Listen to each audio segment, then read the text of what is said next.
Are you sitting comfortably? Then we'll begin.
Welcome to Ukraine Updates with the Shills. At the NATO summit, Ukraine asked for weapons, Trump got called daddy, and no new aid was pledged. While Russia's plans to invade NATO next, the alliance is still hesitating to stop Putin in Ukraine. Ukraine pinned down 50,000 Russian troops, struck deep into enemy territory, and warned, help now or fight him on your own soil. Reminder, Putin doesn't escalate when we act, he escalates when we don't. This is Ukraine Update with the Shills, where Russian propaganda gets wrecked, fascists get roasted, and freedom always drops the mic. I'm Slavi, your co-host. Let's say hello to the host of the Shills. Hi, Dick. How's it going? It's going okay. I guess there's good few things we'll be up to today in conversation. We got things flying one way, things flying another way. We got incursions and pushbacks. We got destroyed planes. So yeah, let's dive right in. Next, we have Commander Macmillan. How is it going? Pretty good. Been a busy week for me. Well, yeah, I'm sure it has been. And then next up, we have Claire from Cars for Ukraine. How's it going, Claire? Oh, we don't hear you. Hold on. It didn't grab your microphone. So look on your screen for a little, yeah. Now do we hear you? Do you hear me now? Sounds like it, but it's on the wrong mic. So look again on your screen because I'm asking it for a different mic now. Do you see that? Yeah. There we go. Is that better? Yeah. Claire. Okay. How can I have two mics? That's not possible. Well, your computer has one built in. Right. Well, that could be the only one then. Yeah. Anyway, we'll talk about mics another time. So I'm good. It'll be a bit chaotic because I've got house guests and they don't even know I'm doing this live show, and they're actually packing up, having breakfast and moving out today. So they'll be stomping around behind, chattering in the kitchen. So I'll be a little bit. Well, we're starting off strong. I don't know what happened there. She completely left the building. We'll wait we'll get back to her because I'm sure she'll be right back in. Now blame it on the solar flares. Indeed. We can start with a donation here from Ken Vet, $10 direct in from Kofi, and it's Slava Ukraine. Hirom Slava. Good shout, Ken Vet. Thank you. Getting us started off indeed. Hey, Claire's back. There we go. I'm back. What happened there? I just went off. Yeah, it's a mystery. Yeah. Technology is a mystery. The underpants gnomes got into your internet connection. Yeah, actually, we're in the middle of a.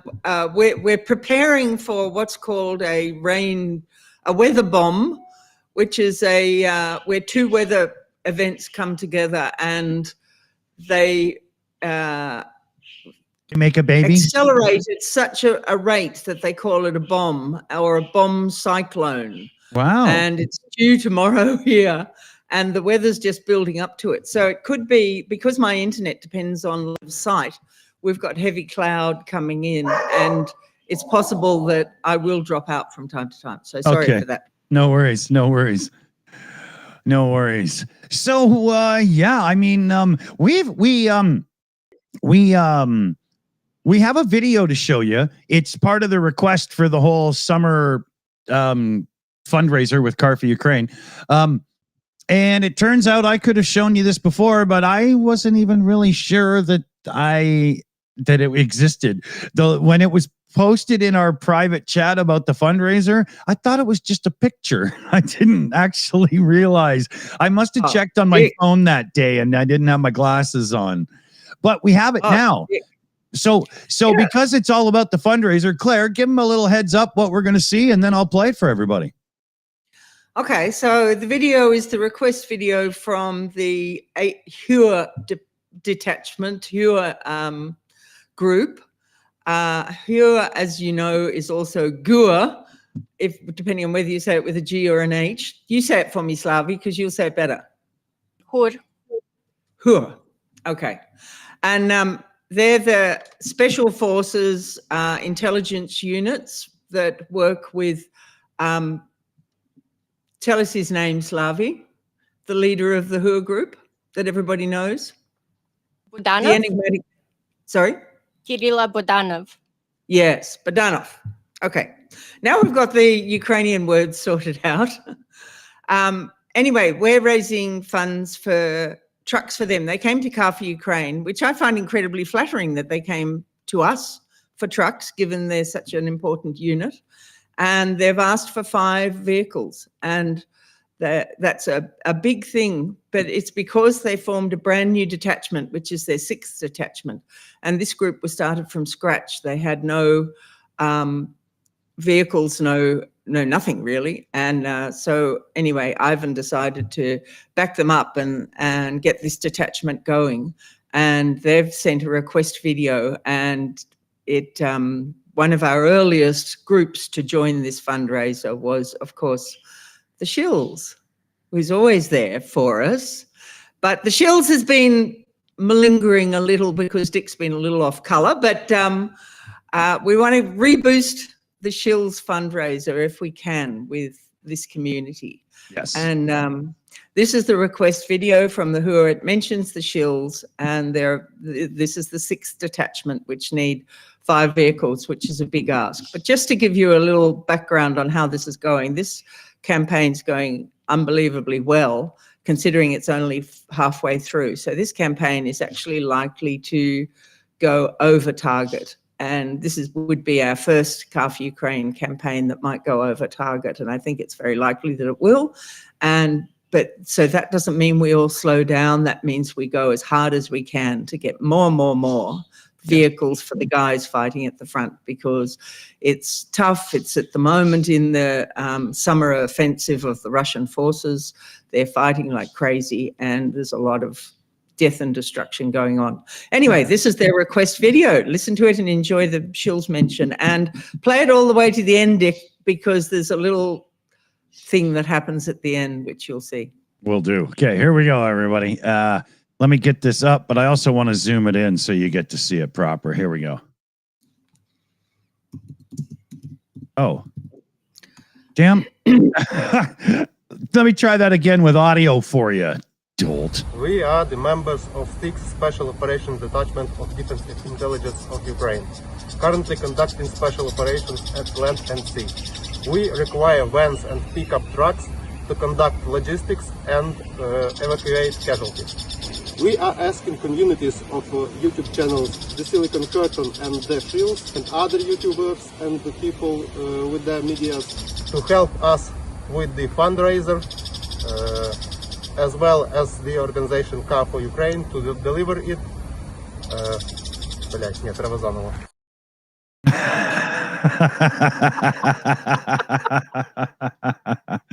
That's funny. Ah, shit, I messed that up. I thought that was perfect for you. You know, people have been playing that video for over a month now, and nobody's mentioned that little ending. So obviously nobody watches it right through to the end. But yeah. The thing, the backstory there is these guys are fighting like crazy, and they're unbelievably brave and courageous and skilled, and yet the very thought of making a video is so intimidating to them. And they actually find this really stressful doing these request videos. And so you've got to, you know, they often send in various edits of their, you know, tries of getting it right and which one do you think's okay, and they really do stress out about it. So you know, God bless them, they're fabulous people. Yeah, I like it very much. It's you can tell, unlike the top members of the Trump administration, that these people aren't skilled in being on camera and whatnot. Yeah, exactly. Well, I thought you could edit that and make a little meme out of it. Well, you know what I'm also going to do now that I have it in my possession? I'm going to run it through a couple of my audio engineer tricks and bring that audio up proper, so it's way more powerful.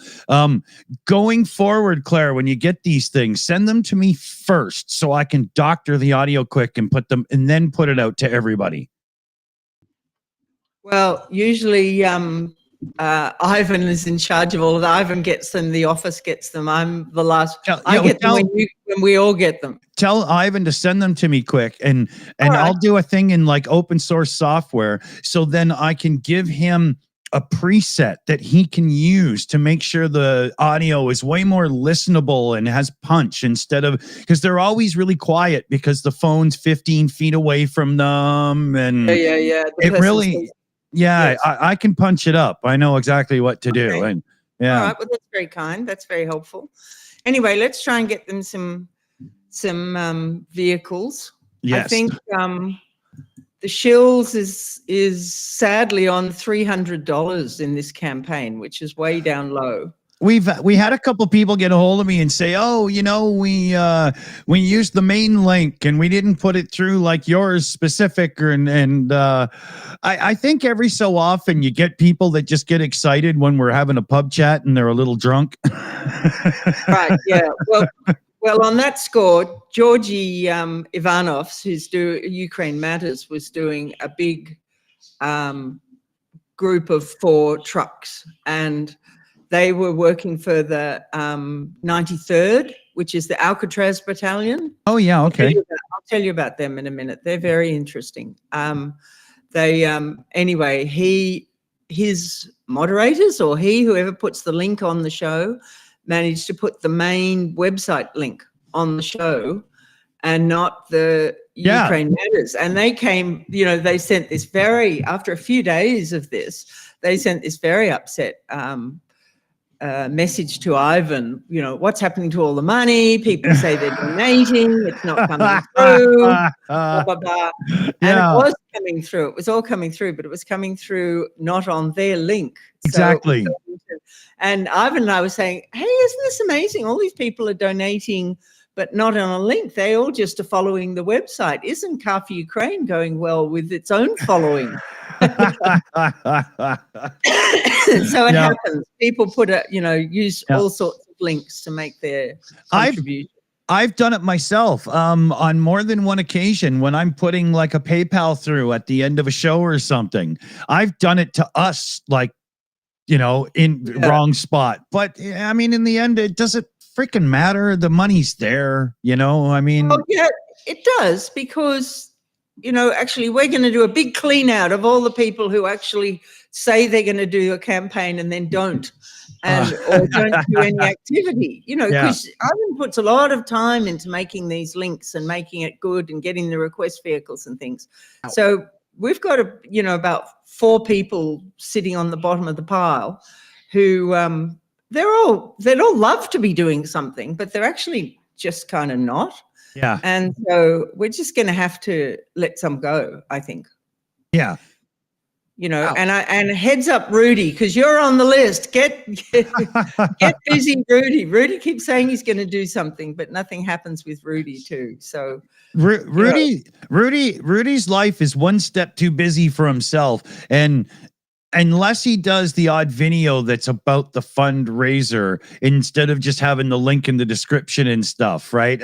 I'm no criticism here. Don't get me wrong, because us ourselves, we have a great go at fundraising at times, and then it's dead for a few weeks. And sometimes it's, you have a bad week and you're not feeling good, but you try to get the show out and it just doesn't have the same energy. And, right. No, I fully get it. It's really, the people who do these channels, like yourself, work incredibly hard to get the content and to set up the show, and I also get that on the bigger scheme of things, the fundraisers, the last thing that you're going to be actually worried about, because trying to get good information out. I mean, I know the fundraiser is important, and they're obviously incredibly important to me, but the getting the information out, the true information in this situation that we're in of false information is really, really important. And I understand how much effort goes into that. I mean, the guys that are doing the daily news shows, like Silicon Curtain does an interview just about every day, and ATP does something like 3 videos a day to try and get the information out there, and then there's the bigger, like the Ukraine Matters, who do 3 a week, and it's just unbelievable level of work. And just trying to stay up with the news at the moment does your head in. It's really distressing and does your head right in. Hi, Dunk. Hello. How's it going? Yeah, since you're all talking about, money fundraising and all that kind of stuff, I'd like to talk about my new campaign. It's for the budget conscious people out there who don't quite have enough cash to splurge around. It's roller skates for Ukraine. Yes, indeedy. Well, maybe rollerblades too, whatever it takes. Just wheels on the ground. Better than donkeys, Well, they can't. They're rubbish with roller skates. Have you seen them? Yeah. Donkeys don't seem to be able to roller skate well. I don't really know what the problem is there. Chop their legs off and just put wheels on. That's what they say. Hello, everybody. Hello. The Ukraine doesn't need the roller skates, isn't it? Russia. Well, they could use 2 pair of roller skates and put them underneath some pieces of wood to drag out those hamburger piles they call dead bodies. Oh. Well, I was thinking maybe we just install a load of windows along the border of Ukraine and Russia, and just have all the Russians just accidentally fall out of them, I'm surprised Russian military personnel aren't required to wear roller skates and rollerblades at work, so they can be shoved to a window quicker when they're no longer needed. Well, check to see if they've got a parachute on first. Oh, dear. John, are you feeling sick? No. Yes, you are. Yeah. Can you fly? No. Great. Yeah, perfect. Have I got an exit for you?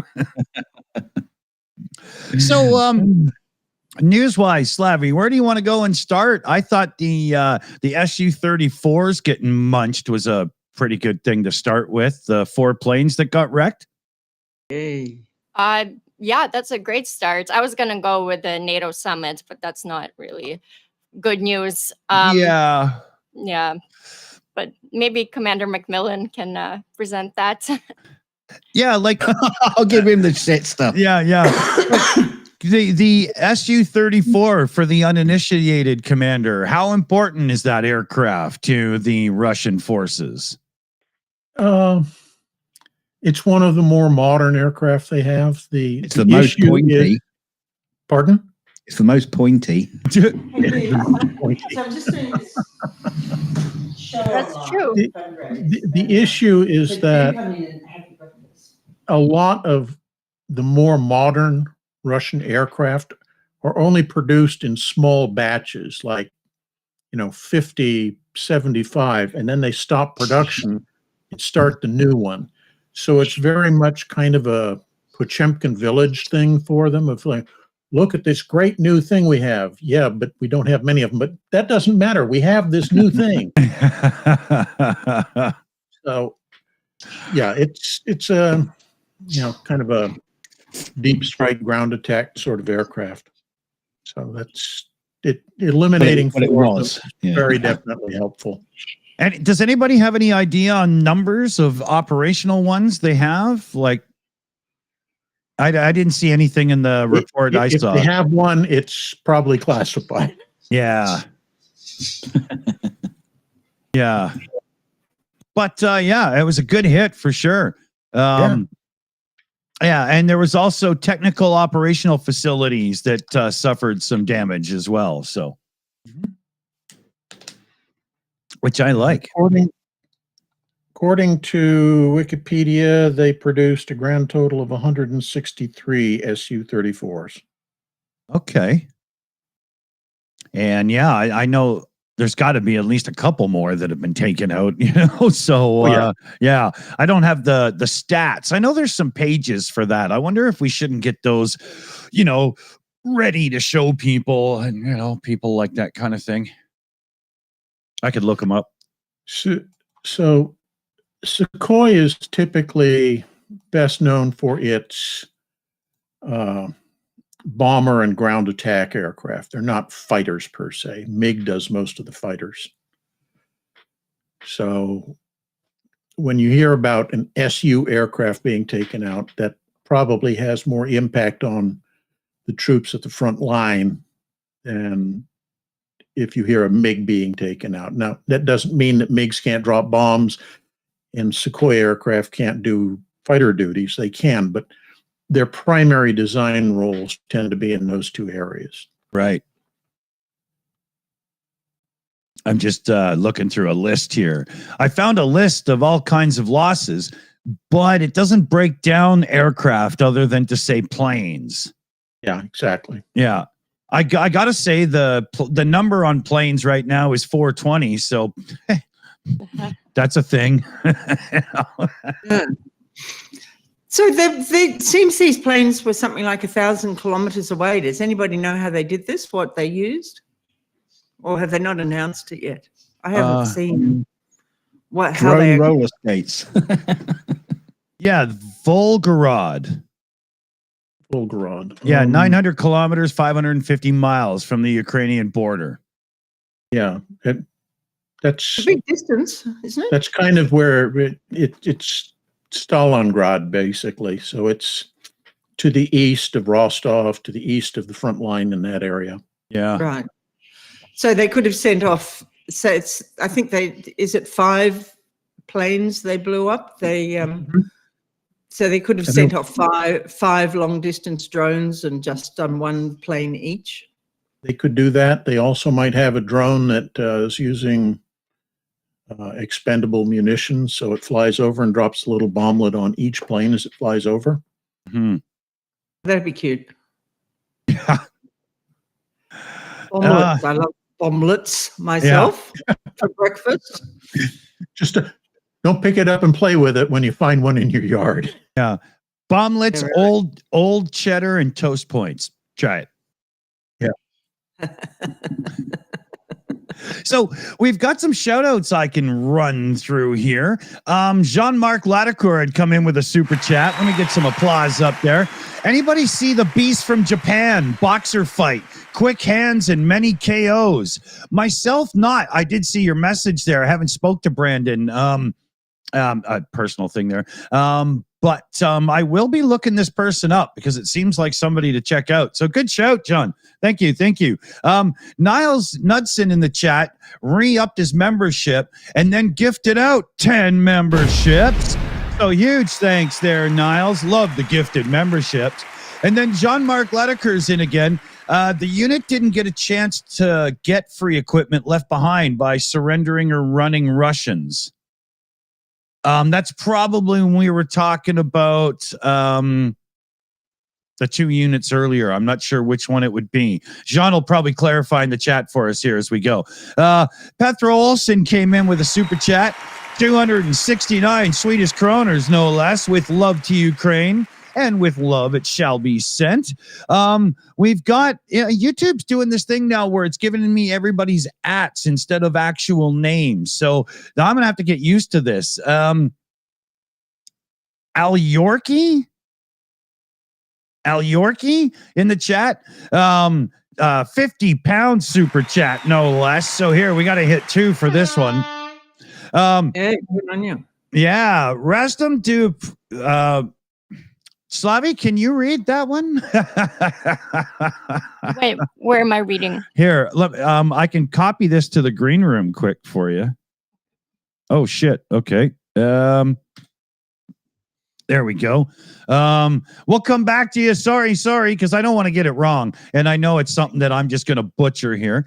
That's not Ukrainian. I don't know, but yeah, I guess it isn't. Why would I even think that? 6 or 5. That's not Ukrainian. I'm sorry. Yeah, no, it isn't. Why did I even think that? I didn't size. Instead, Razum do Perimogi, which is to victory. So together. Okay. So we got it. So here, more applause. And then Jean-Marc Ledeker's in again with a $10 super chat.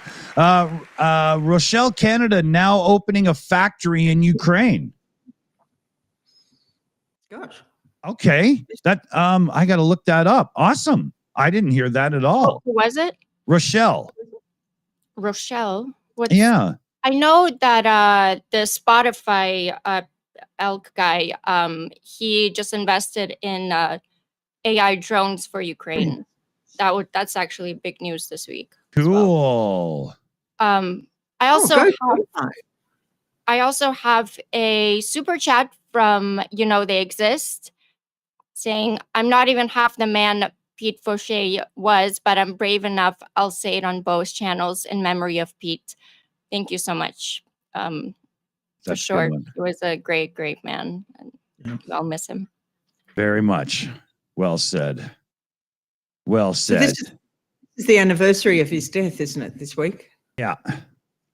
And we have They Exist on our channel as well with the exact same super chat. So we got applause, and we'll come in with the big horn as well, because that's a double shot. Very, very cool.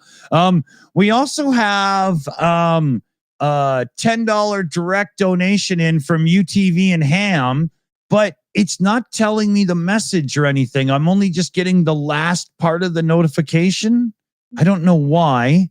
So I'm going to reset the service and see if I can figure it out here. And we've got SSW Custom Sewing in as well with a direct donation in for $333. And it's boom, support Ukraine and small Ukraine channels. Oh, yes. Love it. Here, come on. There we go. Finally got it to work.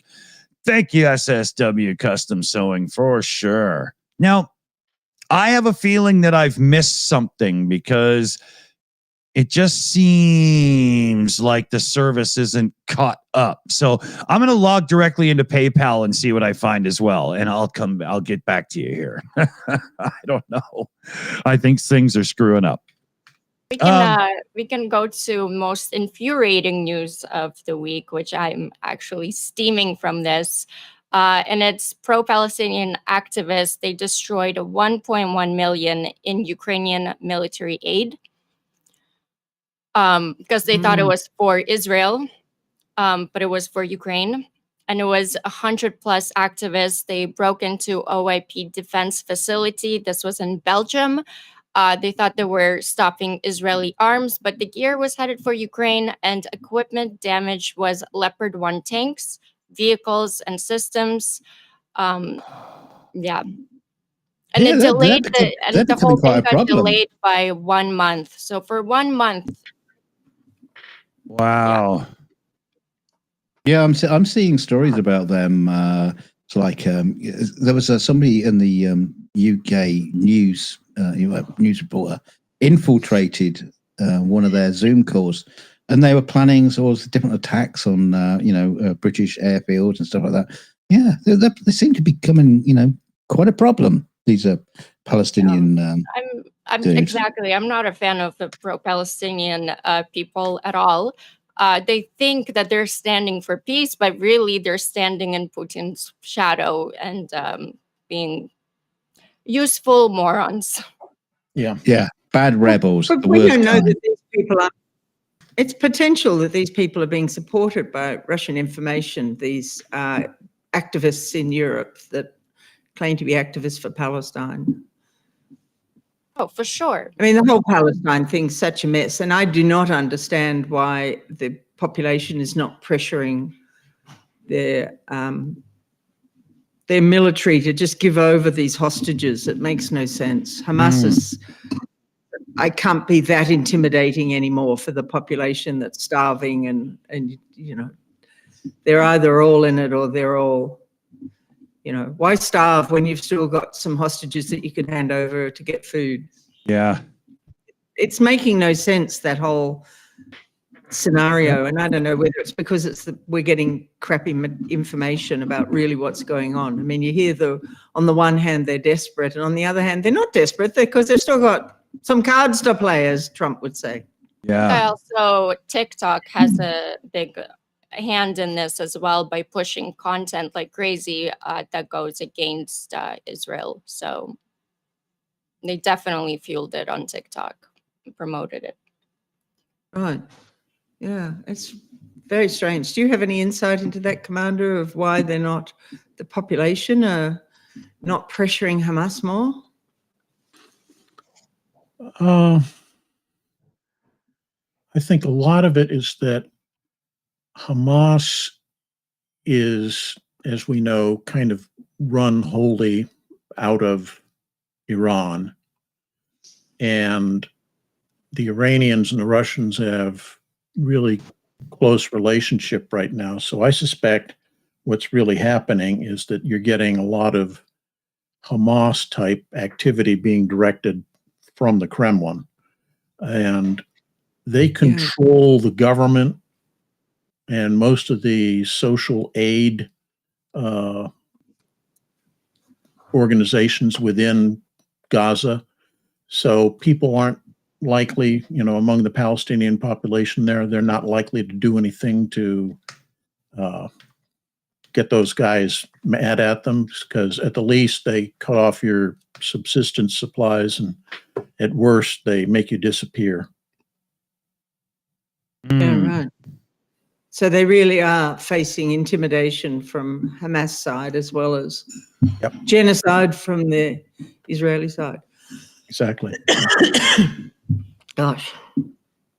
No, it's ugly. And certainly there seems no doubt that Israel's behaving genocidally. I can't see it any other way, to tell the truth. So, whether I just see that this population are just stuffed in a really bad spot and deserve some sympathy, but at the same time they've got to pressure their own, bring about their own revolution from inside, it seems, as well as a lot of other countries.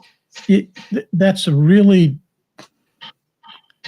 dangerous mindset to get into, because it's kind of collective guilt. It's because somebody in your town happened to be associated with somebody who is a guerrilla or a partisan, we're going to massacre the whole town. What you're doing with that mindset is basically forcing all the uncommitted people to commit to the partisans or whatever, because they have no other option. They can't overthrow the partisans because they're the ones that are there night and day, constantly dealing with you in your day-to-day routine of life. So you can't afford to piss them off. So it's dangerous to say that people need to start rising up and overthrowing their own oppressive governments. That really doesn't happen. It just the cases where that occurs are very few. Yeah, Okay, well, that's good advice. Sorry? It's good advice. Yeah. Thank you.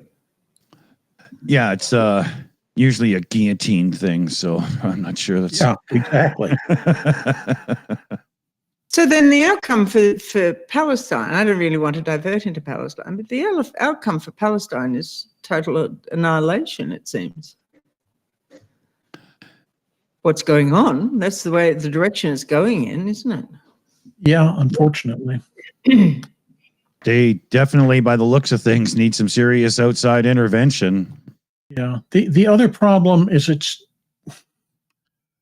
not to say the Palestinians really doesn't address the true issue, which is that there are different groups within Palestine or the Palestinian refugees. So you've got the group in Gaza, you've got the group that's up in Lebanon, you've got a group that's sheltering in Jordan, and you've got the West Bank Palestinians.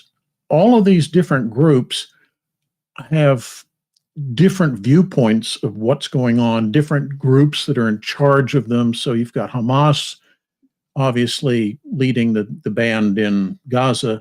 You've got Hezbollah up in Lebanon, and there's different organizations for the West Bank ones. I think Fatah is the big one there.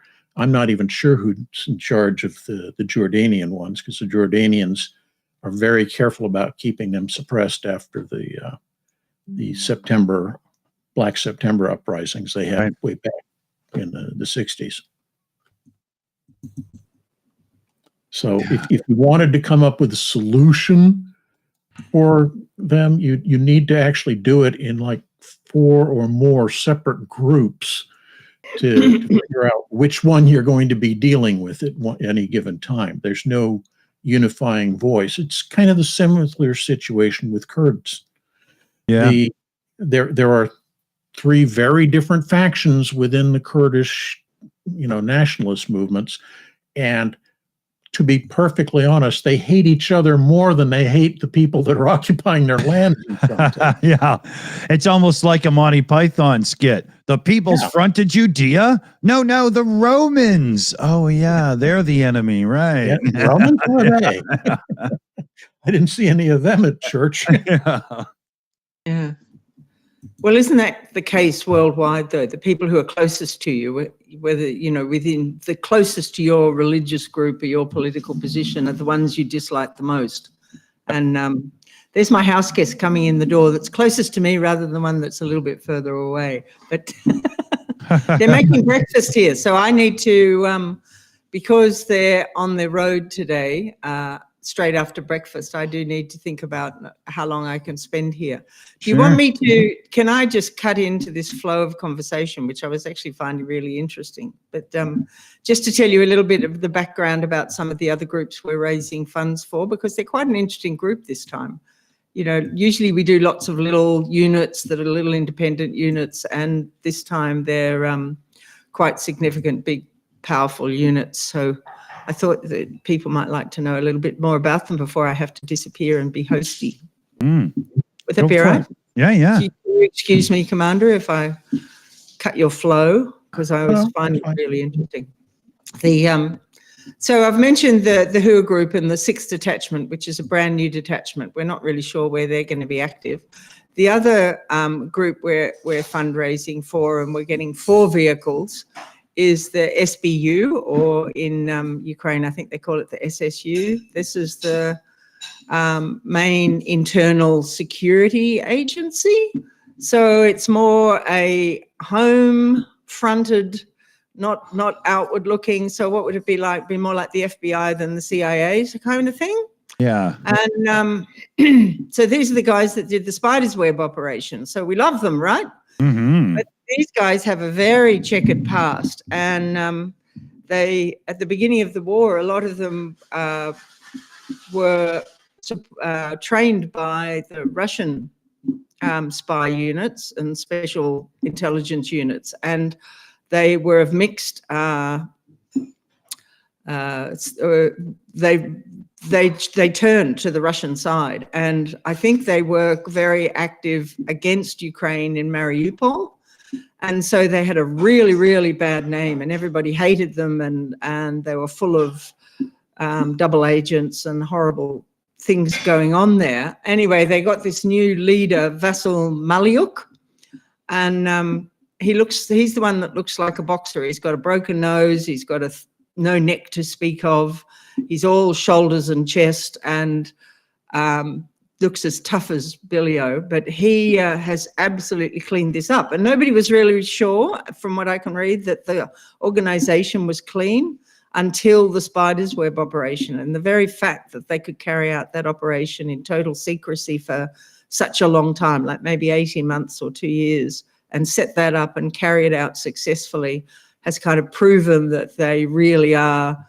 a clean organization, or as clean as can be expected, enough to carry out successful operations now. And so it's like they came to us for 4 vehicles at the very same time that the Spider's Web operation was going off. And so it's with great pride and joy that we're going to provide them with vehicles now. So Claire, be honest, that we provide the trucks that went into Russia with the drone, No, the spider web.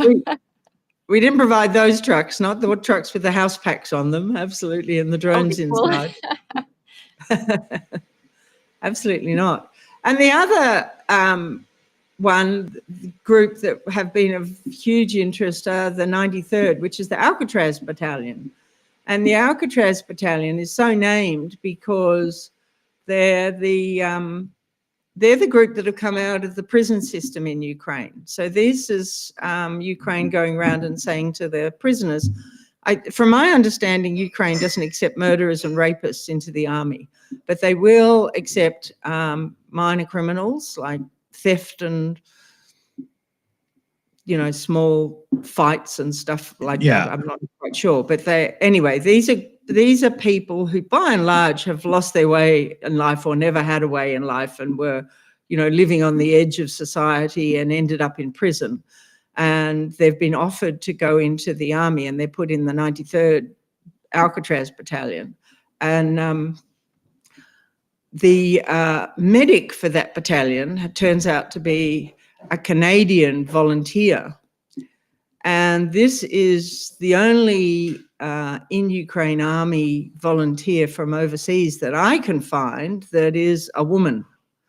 And it's a very unusual situation to have a battalion full of criminals with a medic that's a woman, and yet she's perfect. She's been there for quite a long time. She's quite young. She's about Slavi's age. She's incredibly active and committed to this group.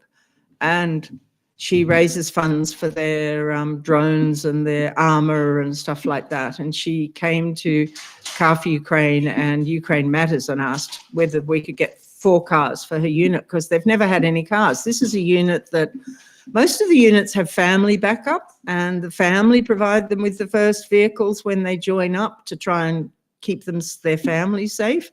But this is a group that society's left behind, and they've had no backup from family or friends or anything like that. And so their situation's fairly dire in a lot of ways. And without the activity of this amazing girl, April, they'd be in a pretty hard spot. Anyway, she came and asked for 4 vehicles, and Georgie said he would fundraise it. And so he's been able to do that. But I just find it really interesting, this combination of a Canadian female volunteer who's joined the Ukrainian army mixed with all these ex-convicts. And the stories she tells are really heartwarming, because by joining the army, this is probably the first time these people have had a sense of belonging in a decent community for a real purpose that's better than, just crime and people, thug beats thug sort of thing. Although war's like that, it's actually given them a real sense of purpose, and a lot of them it's turning their life around. So it's really interesting to talk to this girl. I'd love to know more about her. And I was hoping to get her on the Shills, but her commander's really particular about where she can go and what she can do. And she never even went on Ukraine Matters, despite them doing the fundraising for her. Maybe they didn't ask her, but she's an incredibly courageous girl, and she's out there doing hermetic work as well as she's their main fundraising front. She calls herself the publicity person. But the stories about this group, and they're fighting really hard, and but I just find them a fascinating group, and they've called themselves Alcatraz for obvious reasons. Connections. Yeah. The prison connection. So yeah, I thought that was interesting. So this campaign's been really important to us. It's got these two big intelligence units as well as some other interesting units. And so we hope that this community will support and help Dick get a truck for us. I love the concept of like all these ex-convicts who are like, you know, in this unit, because, you know, well, do they not have any car thieves in that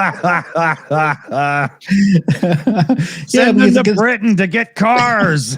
Because all the, you know, I'm not being funny, but ex-convicts have got like a bunch of talent that is just perfect for warfare. It's exactly what you need. Is you know, I'm not talking about like Dirty Dozen type thing, but it's, you know, it's not far off. Yeah. Send the ex-convict things. They got the tools and the equipment and the knowledge how to get things done. I think they're under threat of total, you know, go back and live out your 20 years in jail if you fail the rules about this. I think the rules are really strict. There was this discussion, because Car for Ukraine always have to pass the vehicle over to a single person, that how are they going to choose the single person to receive the car? At the end, you know, at the end of the day, at the end of the war, whoever signs off on the car has the right to claim that car as his own. During the war, it's just a car for your unit. And but they have to have a single person sign off for it. And without the commander having the time to come and get the car, it had to be a soldier. And there was this discussion of how are they going to choose a soldier to go and get it, because there was concern that the soldier might go, oh, here's my car, I'm off then. He's going to respray it, put it back on the market. So I'm not sure how they resolved that. It was, you know, it's a total whole new world. I never expected to get involved in these sort of discussions and decisions, to tell the truth. Yeah. It's not the life that I'm living, that's for sure. But it's very interesting. Yeah, you don't look like an ex-con. But you are Australian. I've done some criminal actions, Dung. I've been a criminal in my time. Yeah, I've shoplifted with the best of them. I'm saying you're an Australian, so, you know. She once cut out DNA. She once cut the tags off the mattress that say "Do not cut" under penalty of law. So.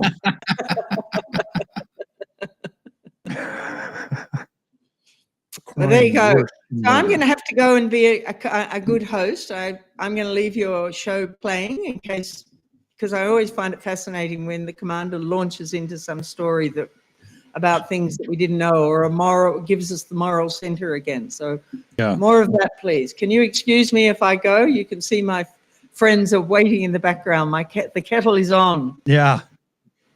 Well, we'll talk to you after, or, you know, later, or whenever. Okay, if you're still going, I'll drop in. Yeah, cool. All right. Thank you. All right. Let me just do it. We have a really good question, actually. Sure. Okay. This is from the Carpathian. Now that the Trump has his 5% from NATO, what do the panel think the chances of patriots being sold to Ukraine? It's a great question. Trying to predict what goes on in that little orange mind is a fool's errand. You know, he wakes up in the morning and then gets bacon instead of ham with his eggs, and I hate Ukraine, I'm going to destroy them. The next morning he wakes up and he gets Danish, and I love Ukraine, let's sell them everything they want. Yeah, they're still predicting what the guys. You know what, Commander? They did a brain scan of Trump, and all that was inside was like a big bingo ball machine. Just, just numbers tumbling. Yeah. A remote control to a 1978 RCA TV that has no batteries in it. Yeah. So I want to, first, we got a couple of shout outs, but first, Buck-T1P in the live chat there, slow your roll a tad. You accuse us of parroting neo-Nazi BS one more time, and that's that. I've just absolutely had it with seeing your name in the live chat right now. So the mods, if he does it again, kick his punk ass out. Seriously, like, okay, you've picked a side and you're very passionate about it, but chill it down a notch. All right. You're never going to get somebody on your side behaving that way. You got to roll it down a notch. A couple of shout outs here. Shootouts. You can see where my mind was going.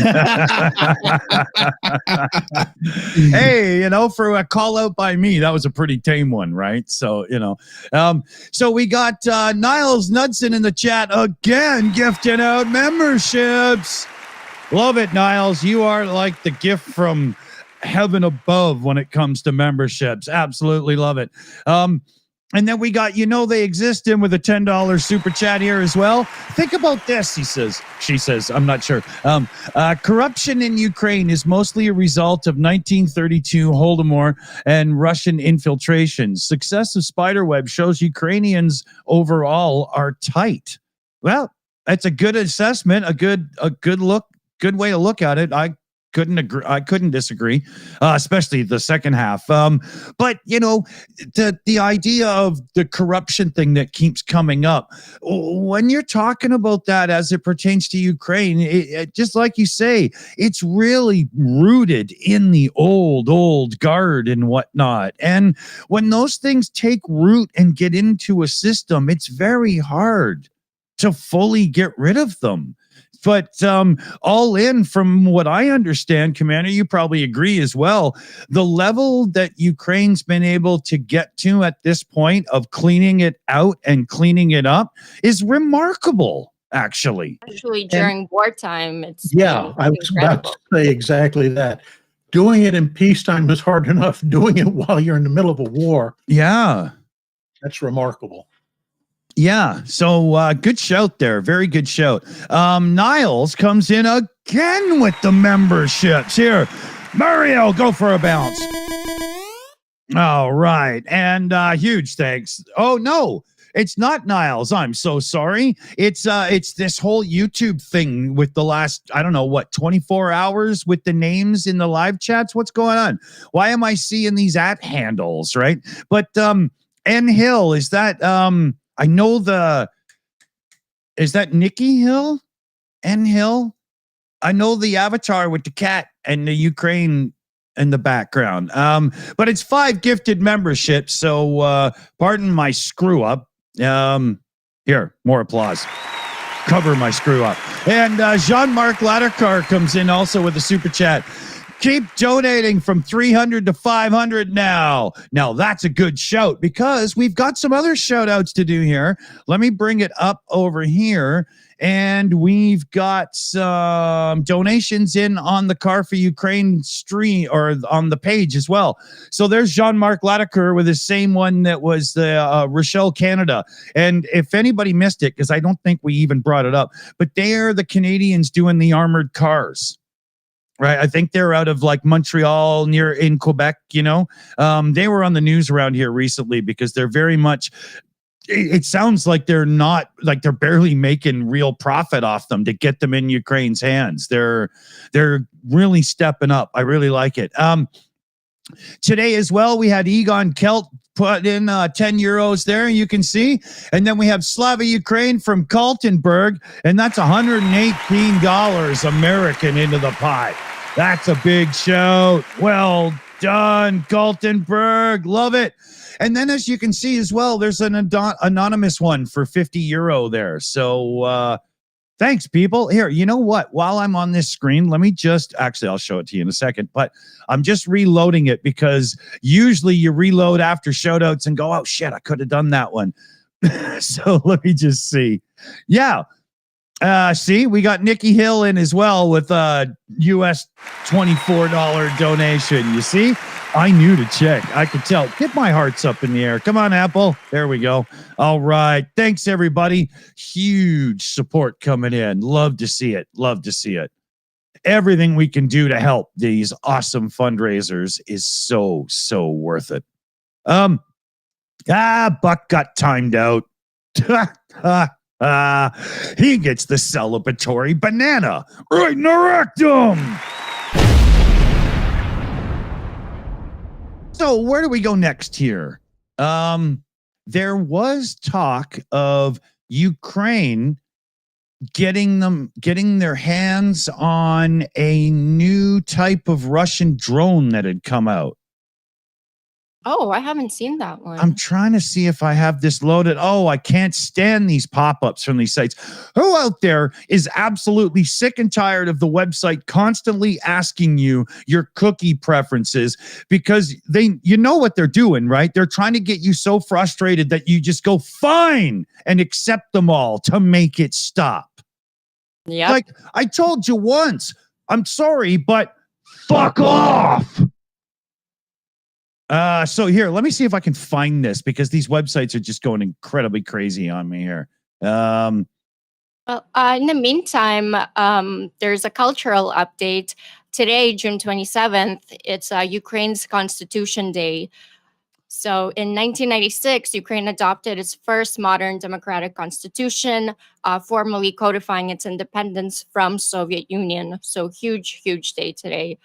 That's This right. was actually first post-Soviet constitution in Europe, and Ukraine was the first former USSR state in Europe to adopt a democratic constitution after independence. But if you look back in history when Cossacks were around, Ukraine was the first ever to create the constitution before France, before obviously United States. So yeah, it's a big day. Pretty to big celebrate. deal. Yeah. Right? You know, especially because you guys are still living by yours. And, well, not everybody is. Yeah. No comment there, but Yeah, I had constipation once.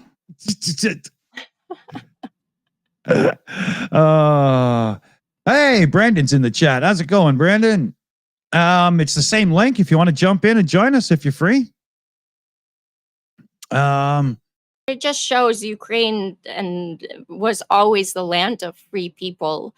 Because this constitution was written by Cossacks, by Philip Orlik, and who stood by, was for the people, by the people kind of thing, which should be in United States. But yeah, it was always, Ukraine was always very, very democratic.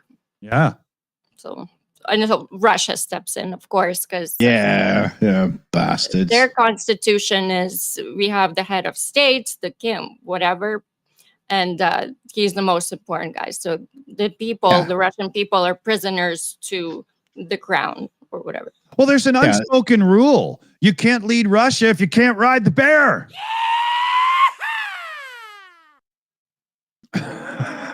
Well, I mean, they have the head of state, and your head on a spike if you don't agree. There you go. How about that? Exactly.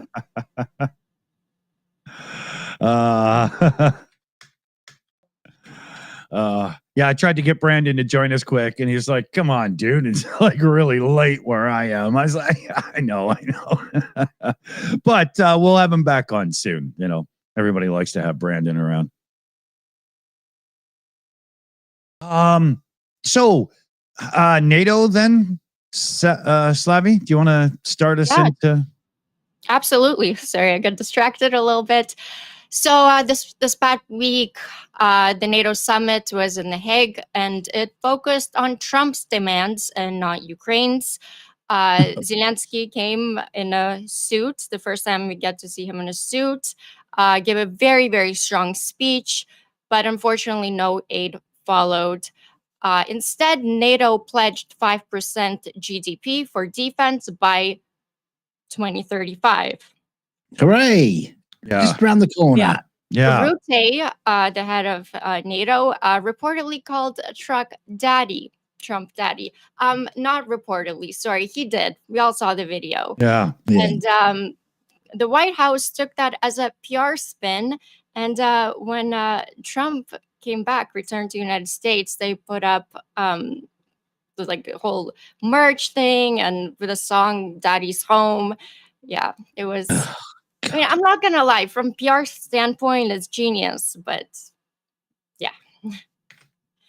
Okay, hold on. Okay, I'm going to cue something up in the background just to make fun of that. Give me 1 second here.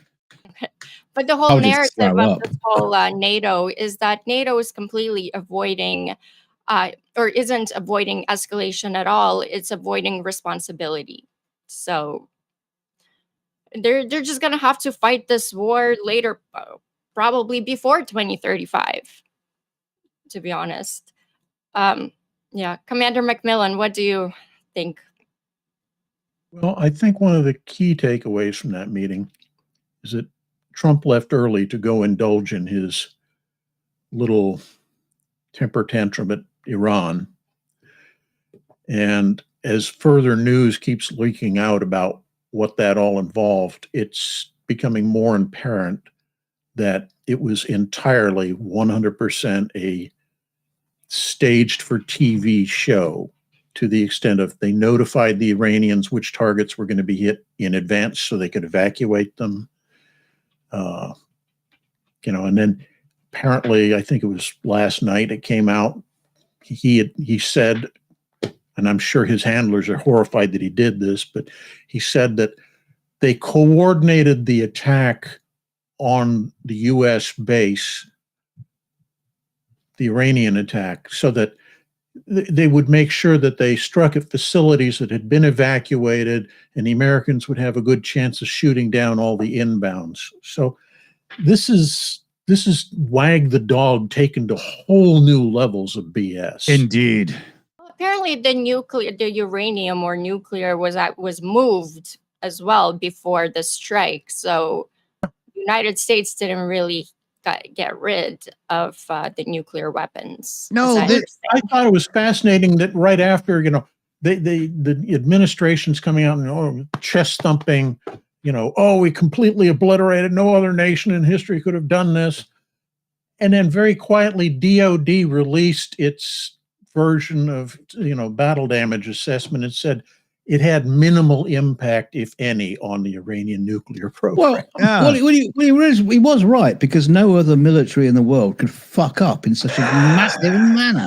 Yeah, but no other military's chief commanders could fuck up. Let's give credit where credit's due. Exactly what they were told to do. Yes. They did a great job at it. But, what was the purpose of it? It was simply so that the Orange God King could, hold this up and tell everybody what a great guy he is and who's going to protect them from Iran, so that they'd rally behind him and lose track of the fact that he's tanking in the polls for all sorts of BS. I personally think he used the American military to prepare some new bunkers for a golf course he's planning in Iran. Yeah, exactly. I saw that his polls are actually up after the Iran strike. No? Yeah. It's flagpoles. That's the way the simple American mind works. Yeah. Okay, so I got a really quick joke here, but we have to go back to that daddy thing just because I have to do this because of that. So, ready? Here it comes.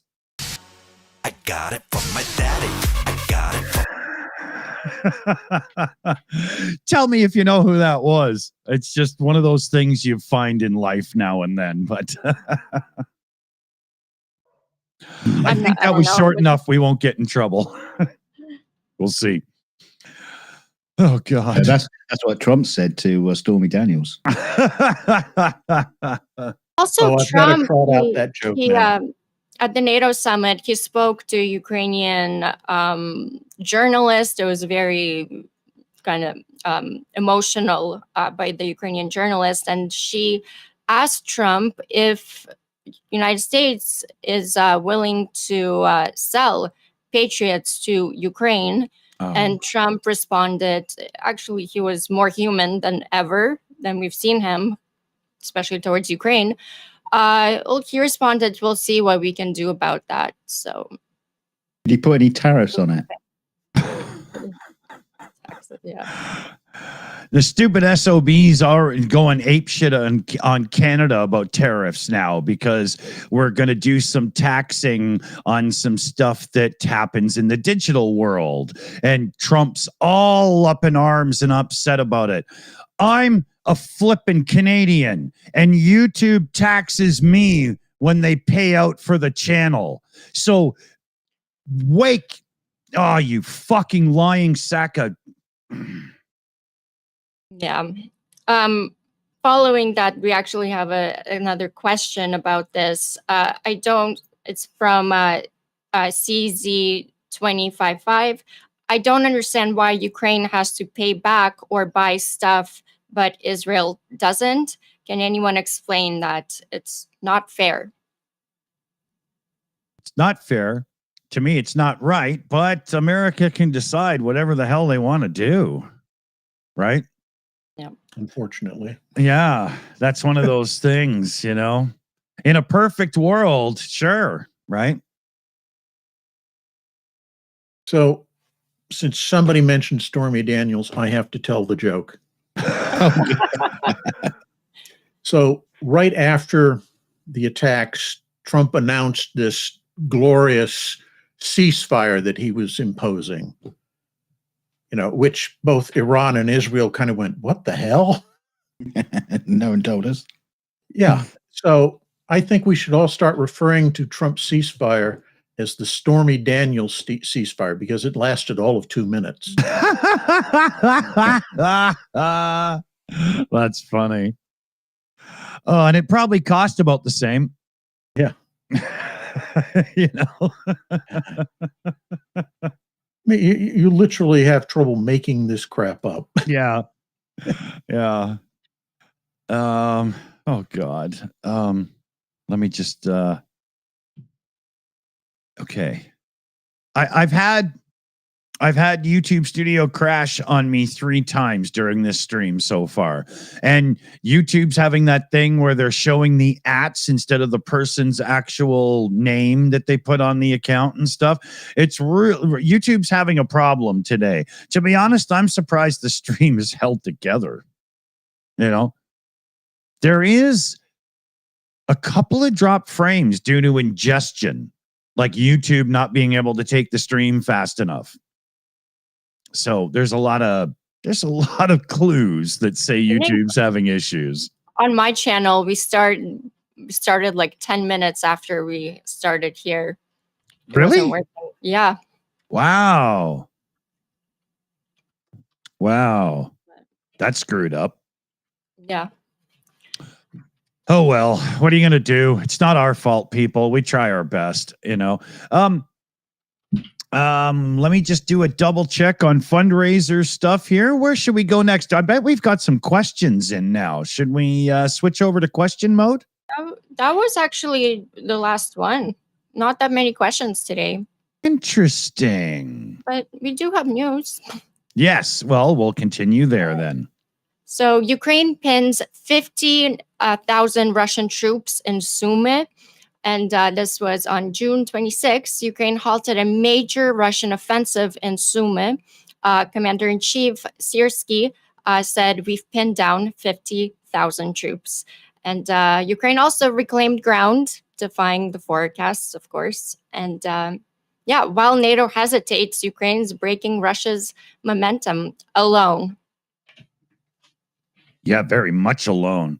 Yeah. You know, there's been some decent pledges of help from countries that seem to follow through pretty quickly in the last little bit. But, you know, when you compare it to what you know that America could do at the snap of a finger, it still drives you nuts that Trump won't just jump back in the game and commit. Yeah, whatever happened to this peace through strength, actual strength, not this what happened. Well, it was this was supposed to end on day 1 of his presidency, right? Remember that? And then he structured some peace talks, and then he got pissy and he was like, "Oh, screw you guys, then figure it out yourself." Well, how are you ever going to do day 1 with that attitude? You sorry ass sack of I think where we're heading now is that the West created this weapon that Russia didn't actually have to do anything. That Russia is this big great wolf and they have nukes, and oh my God, they're gonna nuke us if we help, if we do anything. So we're not. So this is the fault of kind of the West's imagination. Yeah. So we certainly don't hear as much, news about equipment being sent over to Ukraine. Like we used to do, before January. It was, it was always like, Germany's sending this and this equipment, France is sending this, UK is sending that. I don't hear very much of it these days. Not enough. That's for we have pro-Palestinian protest people destroying it. Yeah, that's hearing that. I bent my whole thing. I mean, let's make sure we're,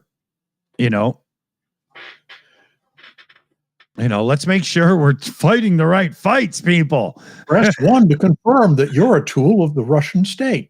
Yeah. Oh man, yeah. I was just looking at the live chat here while we're talking, everybody, and I can only imagine how hard it is for those in the live chats, because half of you don't even know who each other are right now, I bet.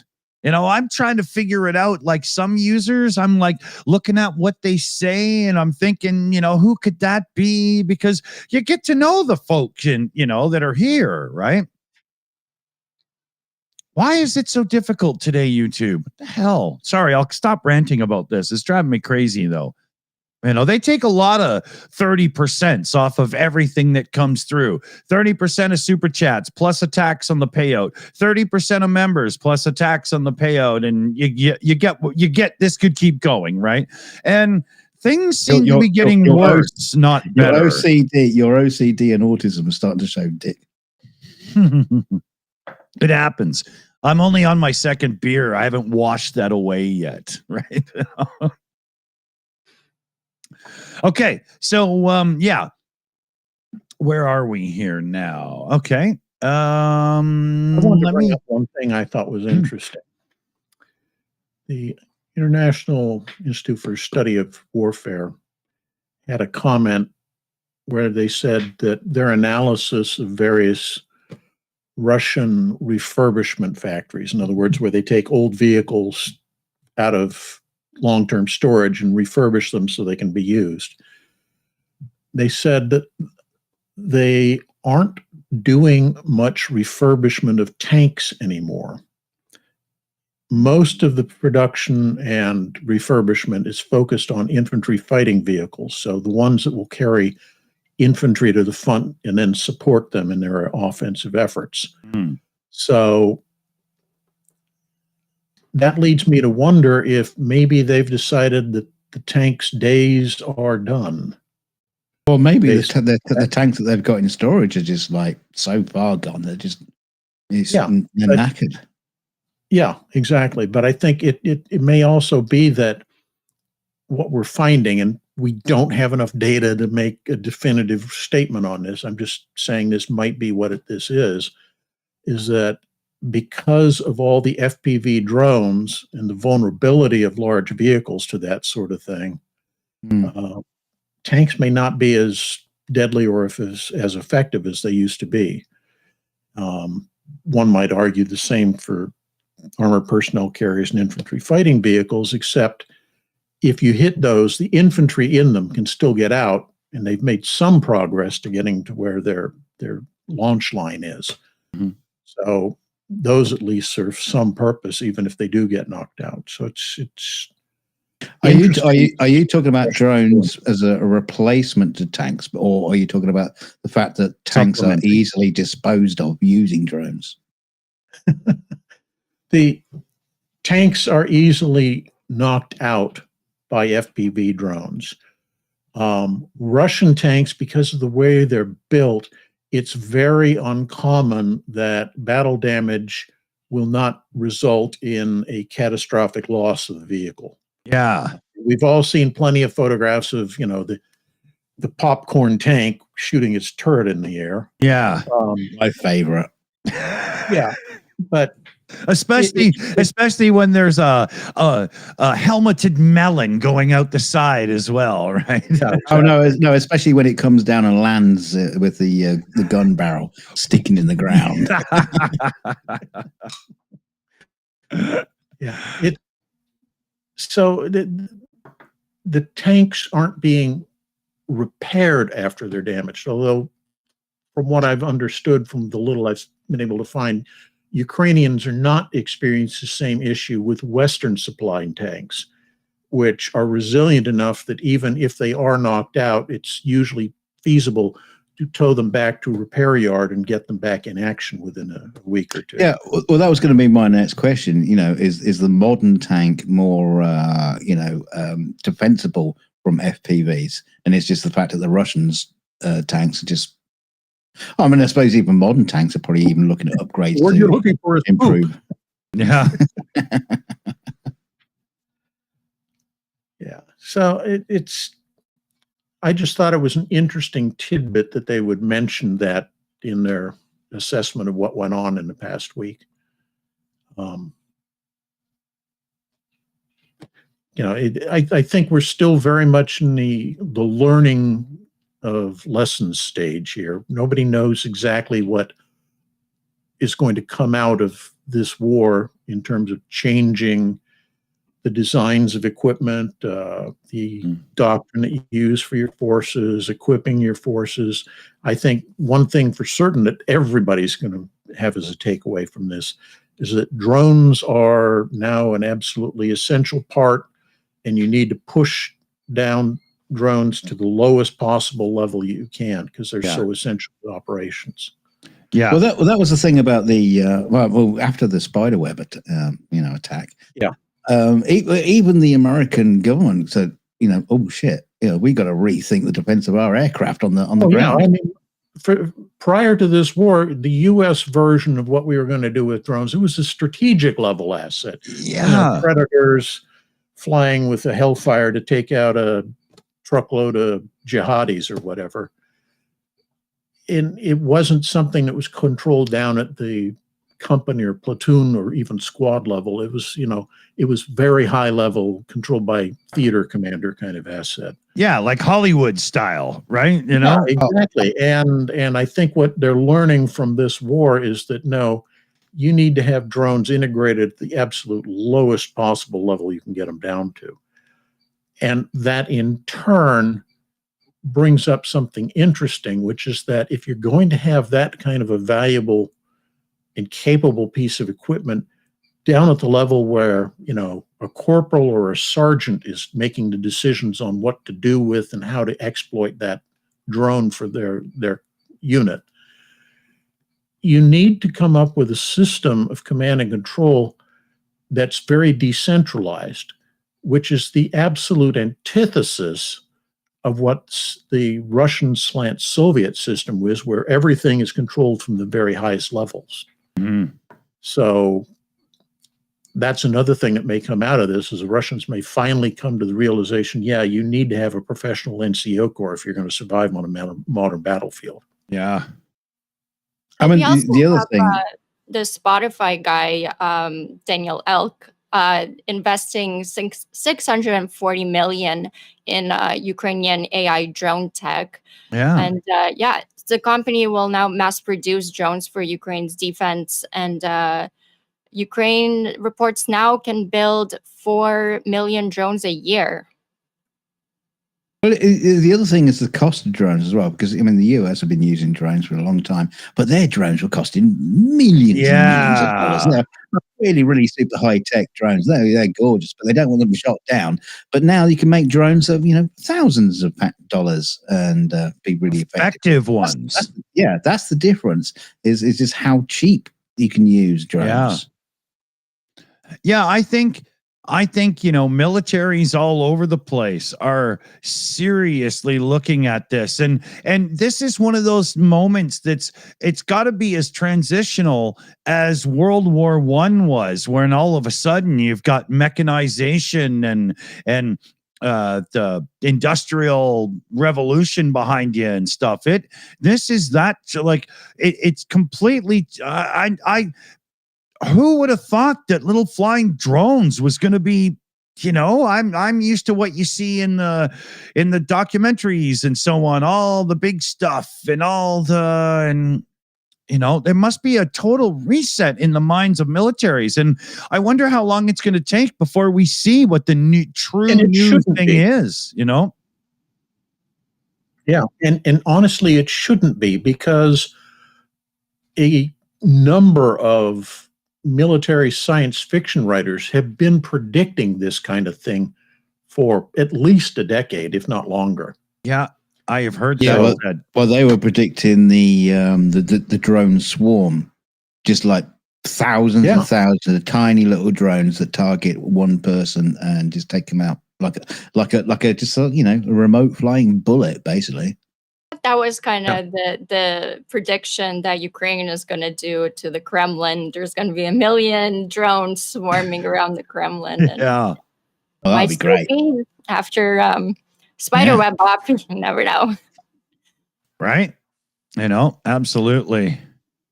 I think getting it down to, flying insect size isn't anything we're looking at in the future. But I think swarms of drones, in terms of the kind that's flying right now, because that's the way you defeat enemy air defenses, is you send in masses of stuff and it overburdens the air defense system. Yeah, a bit like chaff. Have you seen what China is doing with the drones?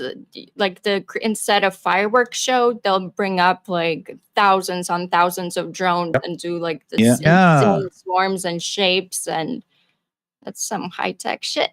That's where they got the idea for that Spider-Man movie, where they were faking stuff with drones, right? That's where they scored that idea from, for sure. But yeah, it's really, really, and when you look at that, like, that's the kind of precision that precision pilots and stuff would partake in. And so, I mean, that remote, it's really impressive, And then just put a shotgun cartridge on each and every one of them. Yeah, yeah, exactly. That's what's so frightening of China doing that, because it won't take much for them to just attach a weapon to them. And and Thailand, also, here we come. The first wave, 3/4 of the first wave could be barely even armed just to get them shooting, and then sneak the second wave in, or you know what I mean? However that works, like that must be part of the, keep it cheaper because you're going to lose some anyway. Yeah, and just point out, tonight's show has been sponsored by the Chinese Defense Secretary. So well done, Dick, for giving them ideas. Yeah. By the CCP. Yeah. No, but I mean, controlling that many remotely in sequence and stuff, when you consider that you can just grab a few Adreno boards, I won't get too technical on y'all, and make yourself like a walking AT-AT that you can sit on and ride. I don't think this is actually that difficult for the right technically minded people. Exactly. Well, the fact is, a lot of this stuff is just bought off the shelf. You're saying Arduino and stuff like that, but quite frankly, it's just all off the shelf. When once upon a time, this is like a technological dream for most people. Oh yeah. We should do a shout out here. Niles G Knudsen there in the chat has gifted out another 10 memberships. So, I mean, what's that, 30 or 40 memberships today, Niles? Holy Niles, thank you so much. Huge. Second round of applause, just to make sure we get the point nailed home. Very cool indeed. We also had Paul Deberitz in the live chat there, gifting in a €104 donation to the Car for Ukraine summer campaign there. And it's a great quote. I live my life a quarter mile at a time. Very cool. Let me reset that wall one more time and just make sure we are caught up here. It's not the years, it's the mileage. I have Yeah. a super chat from SSW Customs saying, can we have Vita from Think Ukraine as a guest? Oh, Vita. Yeah, definitely worth looking into and doing. I have a list of people I was supposed to start getting a hold of like a few weeks ago. And to be honest, I wasn't in a very social mood for a few weeks. I get a little, but yeah, we should have some guests coming up soon. I got a few people in mind, a few people planned, a couple of messages out as my little antisocial like anxiety issues and stuff fade. So yeah, we'll see what happens because we like having guests around here, of course, right? Very much so. Very much so. We have a question as well from CZ255. Are you aware the Budapest Memorandum was removed from the White House website earlier this week? Actually, it was last week, and we did have that on Ukraine updates yesterday, and we talked about it. And the White House's stripping of information has gotten quite out of hand. it's complete and utter revisionism of history and everything. Yeah. Why they're doing it is because this administration, the people that kind of did the Budapest Memorandum with Ukraine as well, they don't trust those people. It's the elites. It's everything. So, but at the same time, they're removing that so America doesn't have any responsibility at all to help Ukraine. Exactly. Other than world peace. Yeah. Yeah. No biggie. So here, a little update. We're at €659 on this fundraiser. So thanks, everybody, because we're more than doubled now since the start of the show. So that's pretty damn cool. Well done. Well done. We'll do individual shout outs again as we wrap up at the end, but we got about 20 minutes here or so. Well, yeah, I mean, as far as world peace is concerned, and when Trump is, plugging for the, Nobel Peace Prize, so yeah, he must be good at it. Nominated. He nominated himself. Oh, if you're allowed to, he did. One of his bootlicks even suggested that they should just rename the prize the Trump Peace Prize. Oh, yes, of course. That's not a Nobel, then, you moron. That's just Trump giving out cheap painted gold watches. But you can win it. You can win it for the small price of $1 million. Yeah, exactly. Yeah. Whoever buys the most of his meme coin can have a Trump Peace Prize. Yeah. I know, like the gold cards. If you spend $5 million on it, you can move to the United States. Yeah. I wonder if anybody's bought one. Yeah. Oh yeah, Russian criminal, of course. Yeah. I'll just be an immigrant, an illegal. Yeah. Well, there's a couple of Russians that live at Mar-a-Lago, but I hear they just stand in the corner and watch them. So I don't think they paid to be there. Can you imagine ICE agents moving in on one of these people and they got the gold card and go, no, look, I got a gold card. Yeah. Multi-pass. Yeah. Wouldn't it be funny to see one of those gold card holders hold it up on camera and still get arrested by ICE? I'd pay good money for that. Fucking right. Also, White House recommends stopping funding for investigations into Russian crimes in Ukraine. Oh, yes, of course. Yeah, well, let's face it. If you're not going to do anything about it, why bother looking into them? So, I mean, well, they've been shutting down investigations on any crimes, First it was on the children. Connected with money. It was on the children that Russia stole. Yeah, really? They stopped that. Yeah. Yep. They stopped the aid on that. And then actually they were going to erase all the data, but then they left some time. So the data could be transferred to, I think, somewhere in Europe. But yeah, this is next, the war crimes. Yeah. Unbelievable. Hang on. Would that effectively put America under the classification of war crime if they delete investigation knowledge of a war crime? It's aiding and abetting. Yeah. Is it? I mean, I don't know. complicit. Yeah. Okay. Yeah. Oh, look, Commander's thinking about that one. Yeah, but the cogs are turning. You know. Well, the issue is that the U.S. is not subscribed to the whole idea of the international court. Oh, they pulled right out of that whole thing, didn't they? Now. Yeah.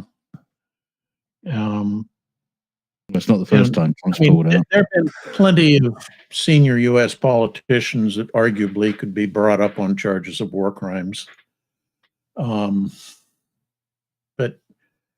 which is why nobody in this country at the highest levels wants to subscribe to this thing, because they're afraid that they will be the ones that get sent to the court. Right.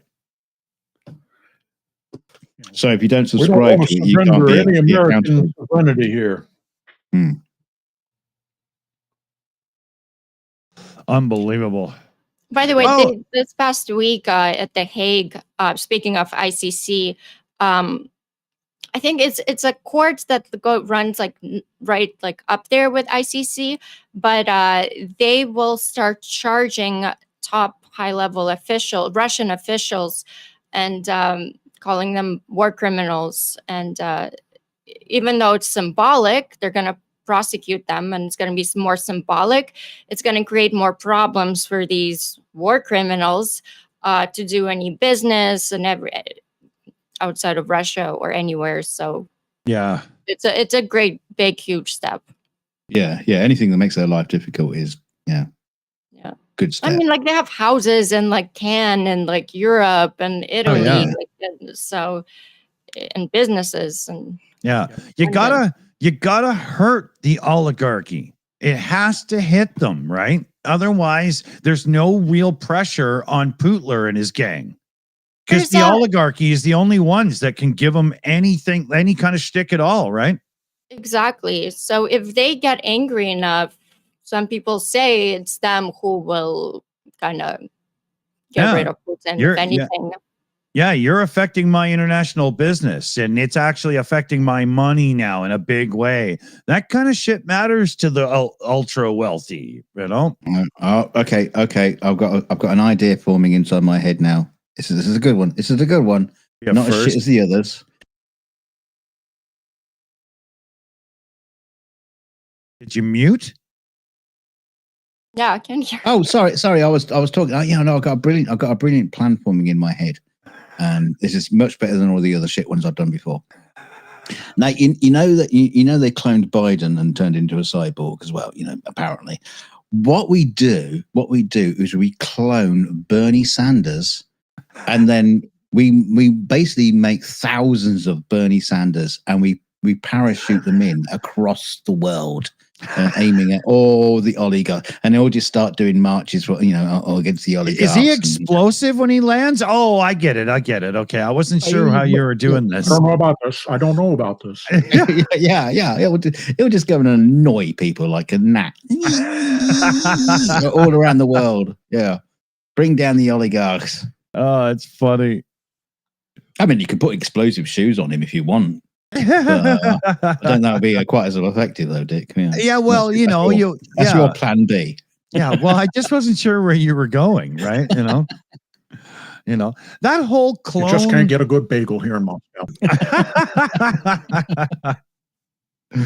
I still don't understand that whole clone robot, because by their very nature, a clone and a robot are two very distinct, different things. Why does a clone have bionic parts? Or I don't understand. No idea. More to the point, if you build a robot of a clone, theoretically it should be exactly the same as the original. Yeah, and it's still 92 years old and stumbles up the stairs. Well done. Yeah, exactly. Can you not clone them and then but just stop the cloning process at a younger age, 50 or something? Yeah. I mean, for the love of God, my speak and spell could speak faster, right? Come on.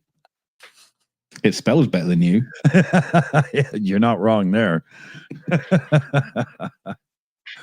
Okay. In fact, we should bring it on as a guest. You could, you know. I mean, these days you could build some pretty cool breadboards, put one of those chips on and have your own little interface. You could tie it into Chat GPT that's doing a live transcript of your show or something. And you could have some real fun. Be interesting. Yeah, I know it gets geeky around here. I try to avoid that. It sounds like too much like hard work. Yeah, yeah. Well, we'd have to contact PCB Way. That's sponsored tonight. Oh, not quite. Let me just double check to see what's going on here. So turns out in the live chat, we've got Grunge Thing gifting out 10 memberships as well. Huge thanks, Grunge Thing. All right. Gifted memberships make me feel all warm and fuzzy inside. You pervert.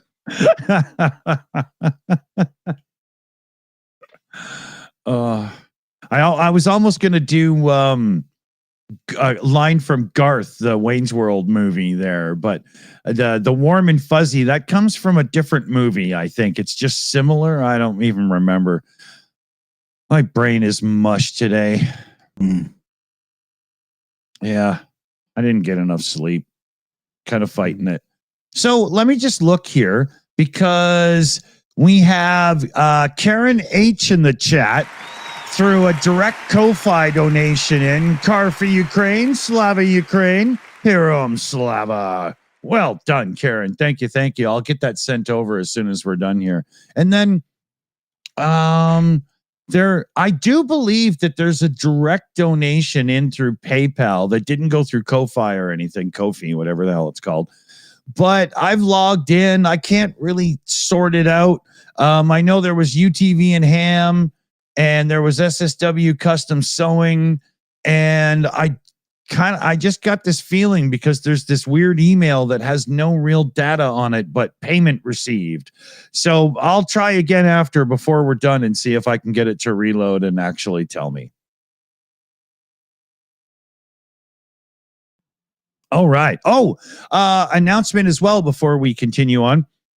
Tomorrow, noon Pacific, 3 p.m. Eastern, which is 10 p.m. Ukraine local time. I'm joining Rick on his stream. Right.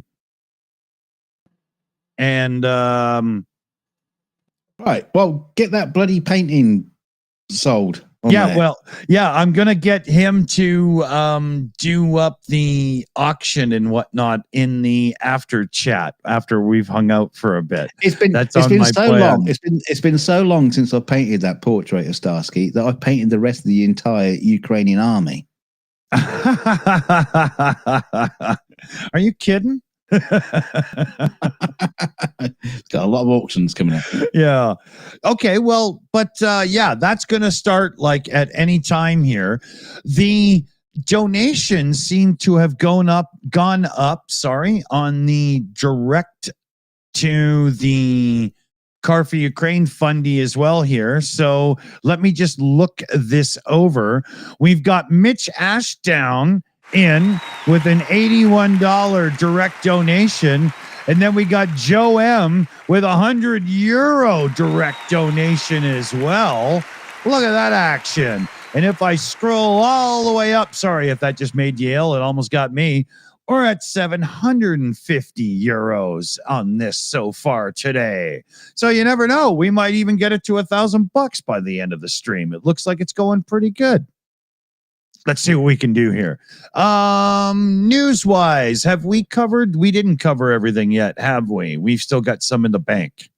No, but we do have a question from Ohms. He's asking, are Ukrainian children in Belarus safer than children kidnapped in Russia? No, as long as they're in Russian hands, of course not. They're not safer. Yeah, and Belarus might as well be in Russian hands. I mean... Exactly. Yeah. Well, the simple fact of the matter is they shouldn't be anywhere apart from with their parents. Exactly. Or family. Whatever's left of them. To do something like that in war shows that, it's not just one country wanting the other's resources and your typical sort of war things from over time. You know, it's not about Helen or something. This is some seriously evil personal stuff. Well, there's a lot of shitty tactics being used. The Russians sending invites to people to come to Russia, giving them full immigration status, and then shoving them out into the borders of Poland, and then sending them off to the UK and all this. So they're trying to collapse the integrity of countries from the inside by sending illegal immigrants to them. Yeah. Like, actually, I watched shitty tactics. An interview with a Chinese national. He was saying that story as well. He got sent to the front line. He just wanted to do logistics. That's why he went to Russia. Then he got sent to the front lines in Ukraine. And he's like, I don't want to go or anything. Then they took away his passport, his papers, anything, and then made him a nobody and just sent him as cannon fodder. And then he surrendered to Ukraine because he was like, we had no food, no water for 2 weeks. Complete and utter like cannon fodder. Mm-hmm. No weapons, obviously. Yeah. But what they're doing to Ukrainian children, kidnapped Ukrainian children, they're also sending them, turning them into kind of propaganda machines, into war machines, and sending some of them to the front lines as well to fight against their own country. No. Oh my God. Wow, exactly. This exact war crime is what Putin is wanted by the ICC. That's what he got prosecuted with, is the kidnapped children. It's such an awful topic to even have to talk. Like, it's, yeah. You see this whole thing with YouTube. Oh, okay. Yeah, okay. Yeah. This whole thing with the names today is really getting screwed up. I just learned another one. All right.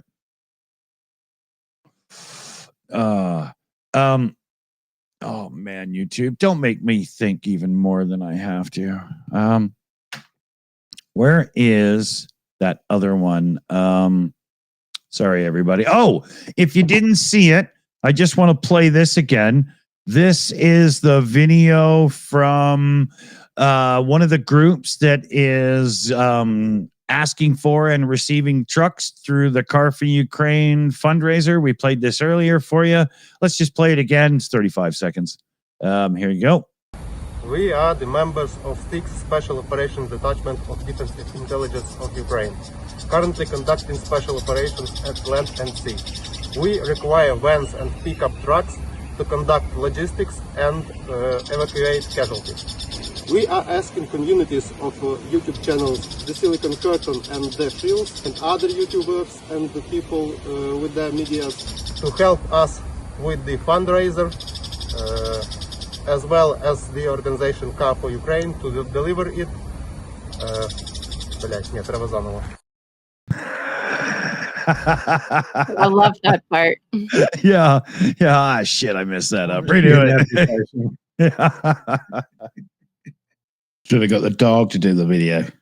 Yeah. Dude's just got the little puppy sitting there, Everybody figure out the insect that they have in the background, or monkey. I mean, it's obviously not a monkey. There's no monkeys in Ukraine, but did you guys hear that? Yeah.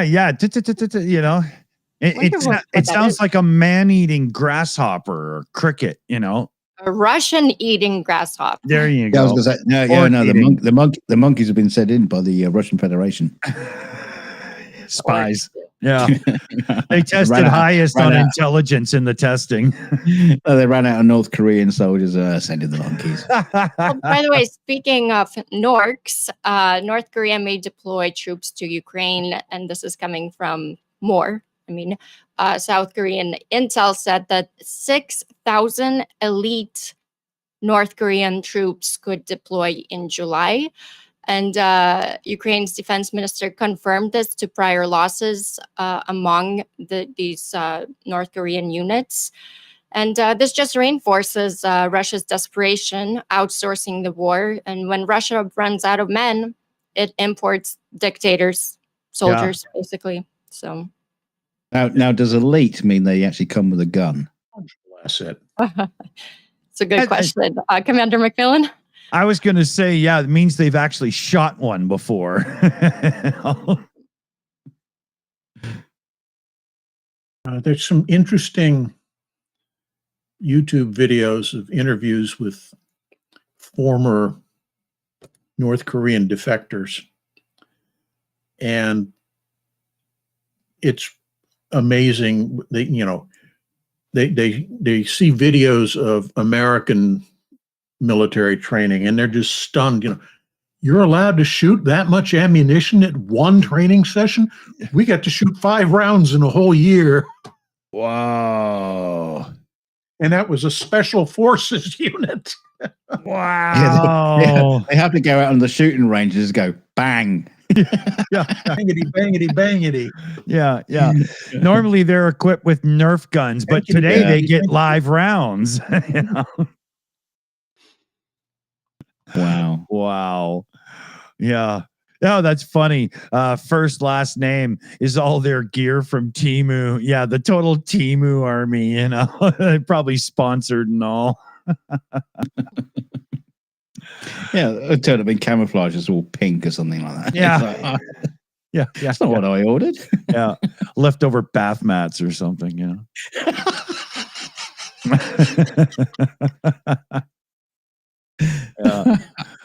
helmets are like, for kids riding their bicycles. Yeah. Little plastic ones, yeah.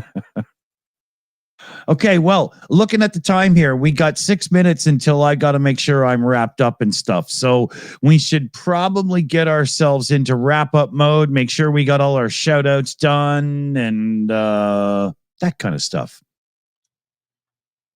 Yes. Go on then. Well, do it then. Do it then, Dick. Well, I'm just looking, Okay. and I think we're caught up because I still can't get that one that came in to give me any information. So let me reload the page for the Car for Ukraine's donation page. And yep, looks like we're at €7.59. Now, you might have donated in the last couple of minutes. And as I scroll down here, you might not see your name, but sometimes this site takes like 20, 30 minutes to update. So right now, we're still at Joe M as the newest contributor. But Joe M, Mitch Ashdown, Paul Deberitz there, Nikki Hill, Jean-Marc Ladaker, Egan Kelt, Kaltenberg, and somebody with a anonymous donation there. That was all today. And then we got another anonymous one, Spider Fate Fella, Susan Berry, Mitch Ashdown, another anonymous one. Oh, Emus, Watch the Shills, and Andrew Gordon. So that looks to be our donor wall at the moment. So thanks, everybody, because this is going pretty well. I think I just got ill again. I got to stop scrolling it that fast. Sometimes I'm not entirely convinced that the internet is purely digital. I think there's some kind of analog system going on in the background. Yeah, you got to wait for the capacitors to recharge before it updates, So what do you think, Slavi? Should we kick it into goodbyes mode? Yeah, absolutely. Dunk, any final thoughts you have?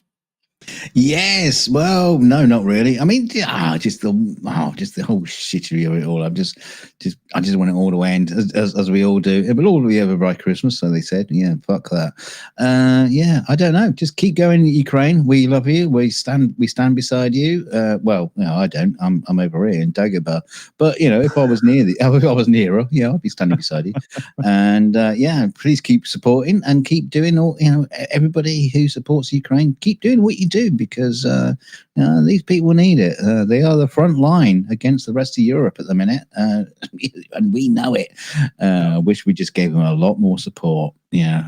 Just governments exactly, stuff like that. But yeah, until next time, kiss me goodnight, Commander Macmillan. Also, my little wooden bed. Yeah. So until next time, everybody, Slava Ukraine. Heroes, Slava. Yeah. So if you guys want to hear kind of world news, the 42 show that Dunk and Dick do is pretty amazing. So make sure you guys check that out as well. Oh, thank you very much. At the 42 show on YouTube. And as you can see in the live chat, YouTube's all about the at right now. And that's the first shout out we've had from somebody we didn't have to pay.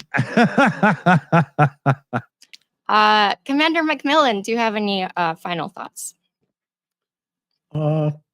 Two things. One, there have been some questions I've seen coming up in the chat stream about when will Ukraine launch its summer offensive, and I would not be holding my breath on that. Right now, Ukraine's kind of in reaction mode because the Russians are mounting their summer offensive, and it's a broad front strategy, so they're pushing all along the line.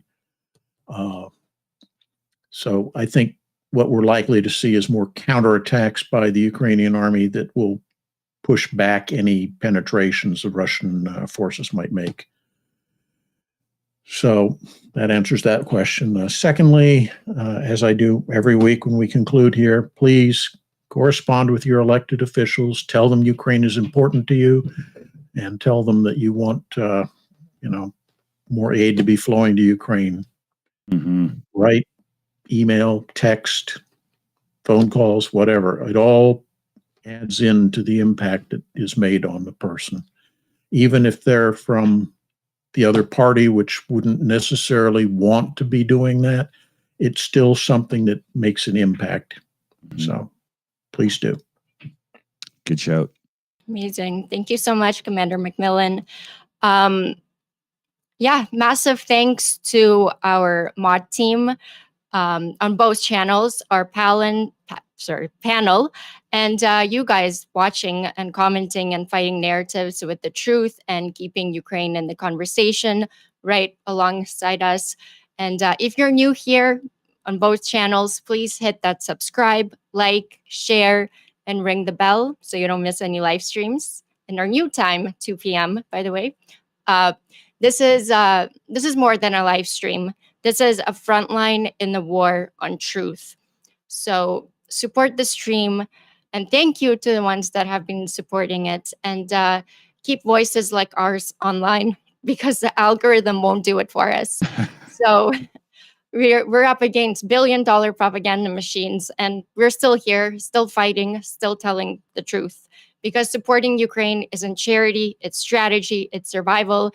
It's a stand for the world we want, and the one we refuse to surrender to. So on that note, God bless America, and Slava Ukraini, and over to you, Dick. Great shout. Great shout. Let's give a shout out to Annette, PJC Net, Chris Lundy, Mexi Girl, Liam Wakefield, AI Alchemist, and Super Chat Matt in our live chat as moderators. And you've got a couple as well over there, right, Slavi? Yes. SSW Custom Sewing and Tim Moments. You guys are rock stars. Awesome. And we've got a late shout out here with Garth McHale, I do believe it is. And it's keep it moving forward. And I think that's a pretty good place to put it to you right now. Your support matters like more than you could ever know. Every little bit we do seriously helps in the fight. And if you're like many who can't truly financially contribute like you would want to, or even at all, social street credibility, share the streams out, share the videos out, and keep Ukraine in the public conscious, because everything we can do helps. Slava Ukraine, everybody. Heroям slava. We will see you soon.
It's over.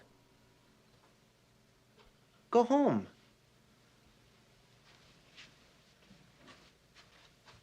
Go.